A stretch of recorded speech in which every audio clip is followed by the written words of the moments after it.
সোমবার সন্ধ্যায় পুরাতন মালদার জয়গোপাল গোস্বামী ভবনের পাশে মুক্ত মঞ্চের শাহপুর ভারত সেবাশ্রম সংঘের পরিবেশনায় এবং পুরাতন মালদার স্থানীয় ভক্তবৃন্দের পরিচালনায় সংঘের প্রচার দল কর্তৃক একটি দীক্ষাদান ভক্তিমূলক সঙ্গীত এবং বৈদিক শান্তিযজ্ঞের আয়োজন করা হয়।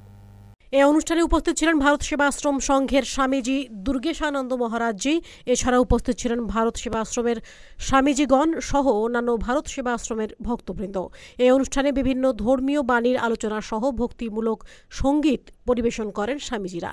অনুষ্ঠান শেষে বৈদিক শান্তিযজ্ঞের আয়োজন করা হয়। ধর্মীয় রীতির রেওয়াজ মেনেই বিশ্বশান্তির যজ্ঞ চলে এবং ভক্তরা আহুতি প্রদান করে।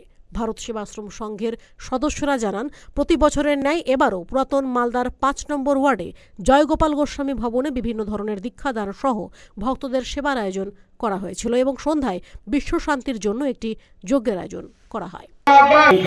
করছি ভারত সেবাশ্রম সংঘের যত গুরু ভাই আছে আমাদের ওল্ড মালদার সবাই উদ্যোগ নিয়ে এখানে একটা বিশ্ব শান্তি যজ্ঞ, দীক্ষাদান এবং গুরুদেবের সম্বন্ধে একটু আলোচনা, ধর্মকথা, কীর্তন, এই অনুষ্ঠানটাই আমরা করছি। দেশবাসীকে বার্তা দিতে যাচ্ছি, সম্প্রীতির বার্তা দিতে যাচ্ছি। আমরা সবাই এক, ভারতবর্ষ আমার দেশ, এখানে হিন্দু, মুসলমান, শিখ, খ্রিস্টান, জৈন সবাই আমরা এক হয়ে ভারত মাতার জন্য আমরা করব, সেই পথ নির্দেশিকাই আমাদের প্রণবানন্দজি মহারাজ দিয়ে গেছে। মালদা টুডে।